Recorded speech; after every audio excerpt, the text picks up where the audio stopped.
you, Principal Reed, for just giving us a little bit more insight, and Mr. Ray, to you as well. But I'm going to stay with you a little longer because I know that there are some measures and protocols for new school bus transportation. Absolutely. So we're going to head out and check the school buses for some of those measures. Absolutely.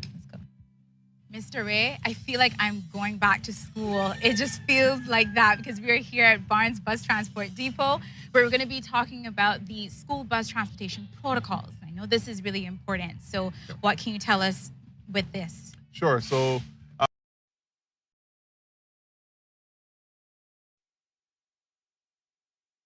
school children just sitting on the bus and being transported as normal. With the advent of COVID, of course, we had to put other protocols in place. And the main thing that we are going to do, we're going to make sure that we sanitize hands when they get onto the bus. And the bus companies, they have their strategies of how they're going to start with social distancing. But the reality is that we can't maintain physical distancing within the bus. We would have way too many trips. It would take too long for kids to get to school. So we are allowed to have 2 per seat. But here at Barnes, as all the other bus companies do, in terms of how they're going to allocate students to seats. So I think it might be useful to speak to him.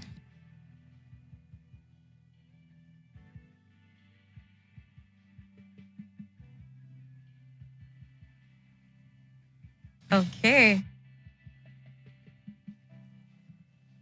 Oh, wow. So we have their markings. No, we have this marking for a reason. You know that it's 2 to a seat, but we start with not with the X's. When you see the blank, you can sit there.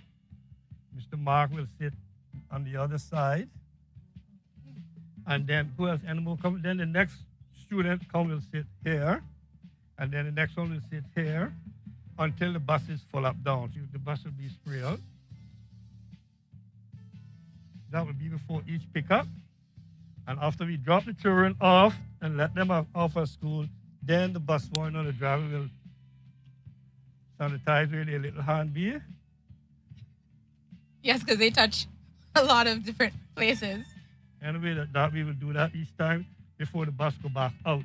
Now, when the bus go ready to go back out for the second pickup, we'll do the same thing again. And each entrance for the bus, children will sanitize the hand. And the bus warden sits here. The driver sits there. Nobody sits across from the driver. So the driver will have no connection with the children, only the warden, unless the driver have to get involved in something. Basically, Shanda, I think the important points, we making sure that not only the students, but the bus driver and the bus warden are kept safe.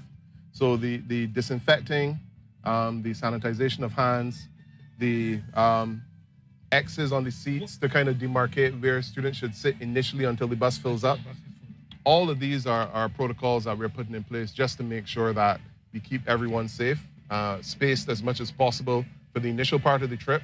But as more students get on, we are allowed, we've got clearance from public health to allow 2 per seat, provided that masks are worn constantly throughout the trip.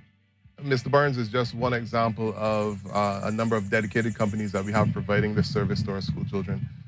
When we think of the responsibilities of teachers, the responsibilities of special support aides, teacher assistants, any staff in schools, the reality is that the very first interaction that students have with anything school related, for most of them, is the school bus, because the school bus picks them up first in the morning. So this sets the tone for the rest of the day. Parents are very concerned with this step. Like you said, it sets the tone for the day and for these kids. So seeing it and having that visual, it helps parents and puts them at ease, knowing that, hey, my kids, I'm sending them off for the day and they can be confident that they're in good hands. Absolutely. There you have it, an inside look into the state of readiness into our government schools in the age of coronavirus. I'm Shanta Gallego.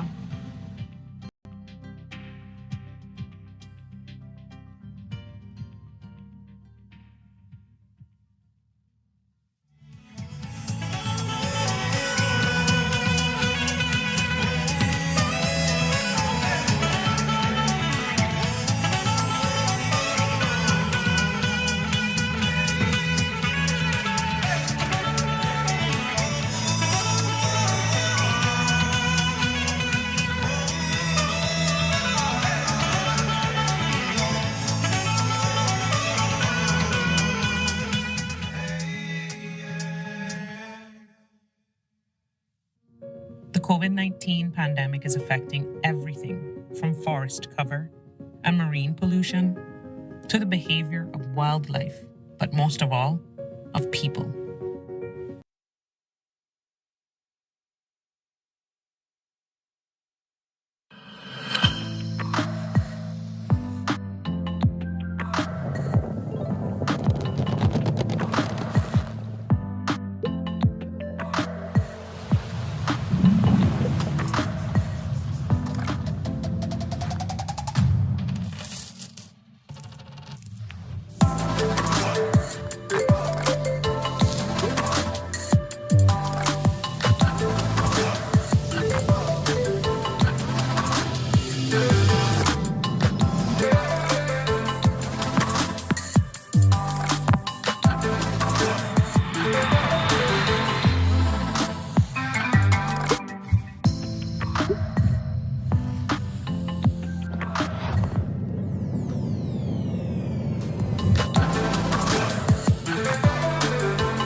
This year, Rubis Cayman Islands is giving kids island-wide, aged 7 to 12, an opportunity to pursue their passion with a financial grant.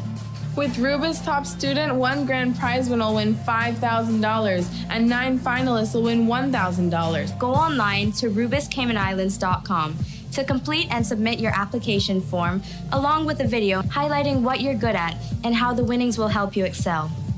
This is an opportunity not to be missed. Special terms and conditions apply. Visit rubiscaymanislands.com to learn more. Rubis believes in fueling the future. Rubis believes in you.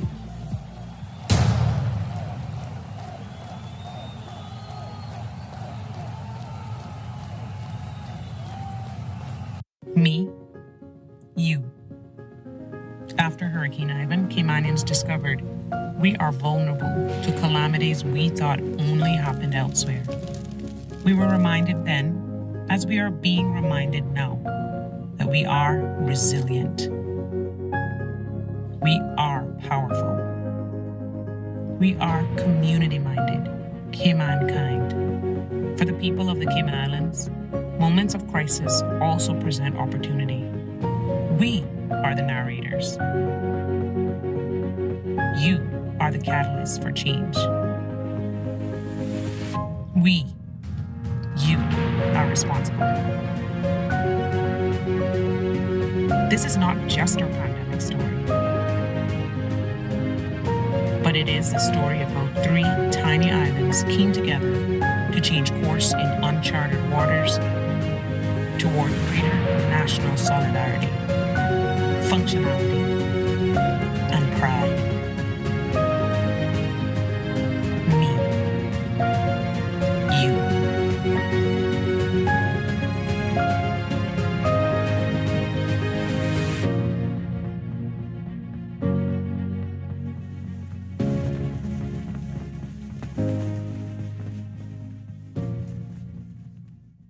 Helping children cope during the pandemic is important.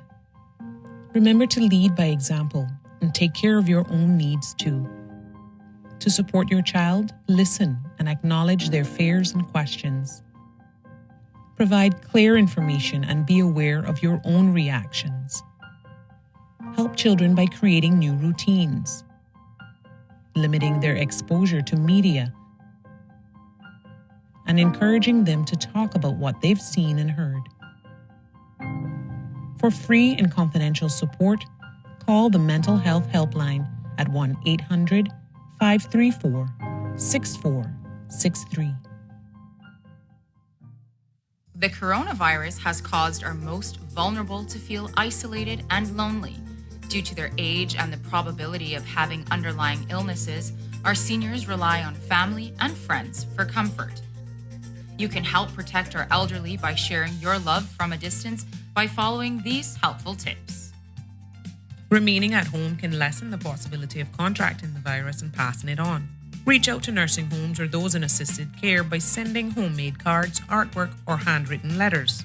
Call your elderly family members often and stay on longer. Read a book or watch a show together while on the line. Gift books, games, craft supplies, a deck of cards, or maybe a puzzle to your elderly family members.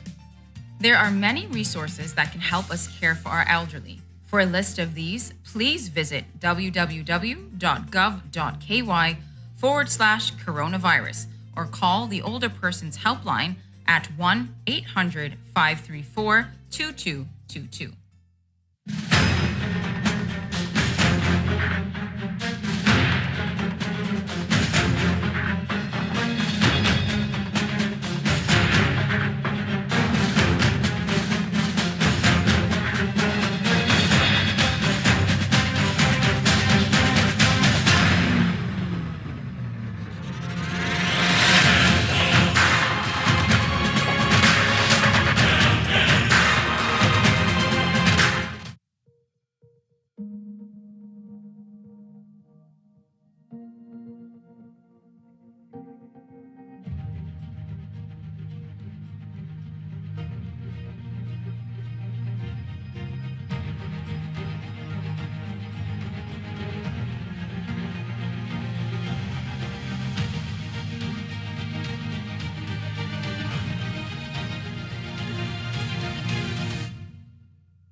what does the return to school during the COVID-19 pandemic look like?